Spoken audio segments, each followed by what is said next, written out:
Why do you think the character Thor resonates so much with audiences around the world?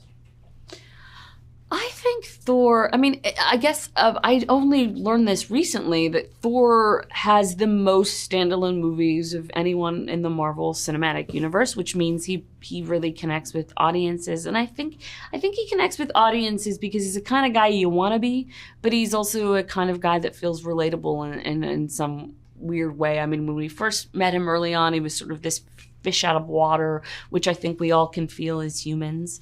And then he's just kind of like a goofy, lovable guy that I feel like you kind of want to sit down and hang out with. He's fallible, he's not perfect, but he has a big heart and he's always trying. And I think that's something that we all can sort of know and understand and love. Why do you think fans love Valkyrie so much? And what is the key for you to bringing her to life? Why? I don't know. That's cool. If fans love Valkyrie a lot, that is cool. And I don't know why. But I love it, and thank you for loving her. I think she's fantastic. And, you know, I think she's again, sort of like Thor. I think she's imperfect, but I think she has a really, really good heart, and she's a lovable person. And I think when you first meet her, especially, you really want her to love herself. And I think that's sometimes something that you can feel endeared to in a person, kind of when they don't actually know how great they are. And when they begin to understand that and love that, they become even better people. And I think that's what you want for Valkyrie. And for me, I just can't believe I feel so incredibly lucky to get to make these movies. Like every day when I show up to make these movies, I kind of really and truly feel like I'm pinching myself. And so I think that makes me just want to be better and serve the character more and not let the fans down and not let my co-stars down. And so it's just been a pleasure to get to do that. We find King Valkyrie fulfilling her role as king to the new Asgard in the new film, but it's not as exciting as her former life. Can you explain? Yeah. So we find we find Valkyrie at the beginning of this film as king of New Asgard, and she's so proud to be that because she loves her people so intensely. But, you know, she has spent her whole life, which represents thousands and thousands of years, as a career soldier and being a part of, a group and a cistern of fighters. And I think she's really missing that. She's missing a sense of adventure. She's missing that camaraderie.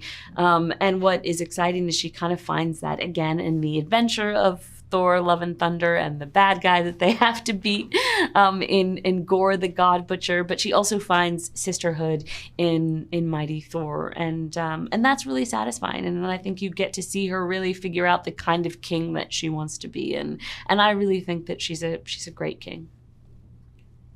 How did you train to prepare for the film? So I trained a lot to prepare for this film, particularly because I was coming out of the height of the pandemic. And I think like many people across the world, we were like eating our feelings and spending a lot of time on the couch and at home. So I had a lot of training to do to get ready, but I had help. I had an incredible trainer named Reginald Brantley, or Reggie the Machine, who's trained a lot of, bodybuilders. And so on a really just strict regimen of just working really hard with a lot of cardio and weight training and a lot of diet, which is my least favorite thing because I like to just eat anything I ever want to eat. But I had to not do that for a while. But it's really cool to get really strong, and I think one of the pleasures of doing these films is you get to be tasked to try to get in really good shape, and apart from the fact that it looks like cool to have muscles, like Chris Hemsworth, you also can feel, really strong, and you wake up in less pain and you have more energy. And that was certainly nice, especially after not feeling great for about 2 years on my couch. Describe working with Chris Hemsworth and what he brings to Thor. Working with Chris Hemsworth is like a warm fire, is like an afternoon picnic. It's like a walk in the park. It's like a cup of tea.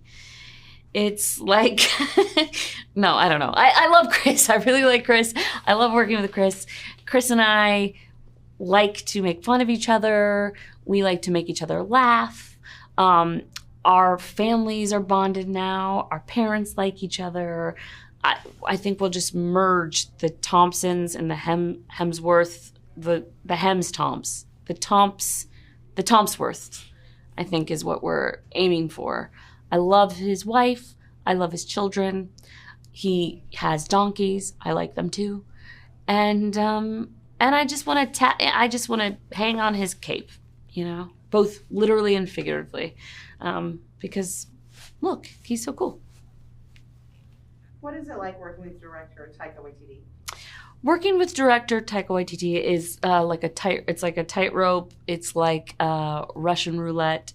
It's like a word game. It's like Scrabble. It's like organized chaos. It is like theater. And it is like an amusement park. It's very fun, and there's lots of music, and he's really inventive and lovely and a maniac. And I feel really grateful that we get to make these films with him, because I think they're really weird, singular films, and I'm not sure that anyone else would make a film, you know, like this one that we made. So I feel really grateful. Mighty Thor joins a group of female superheroes alongside you, King Valkyrie, and many others. Can you talk about working with Natalie and showing her the superhero ropes? Why are these powerful women characters such an important part of the MCU? Well, working with Natalie is such a joy. We had made a film together many years ago. It was a very different film, but also a film that, had a lot of women and powerful women working on an assignment together. And she and I, during that time, were talking about how rare it is that we all get to work together, that typically there might be one or two women on a movie, if you're even lucky to have two. And, we're friends outside of making movies together. And so I think getting to do this.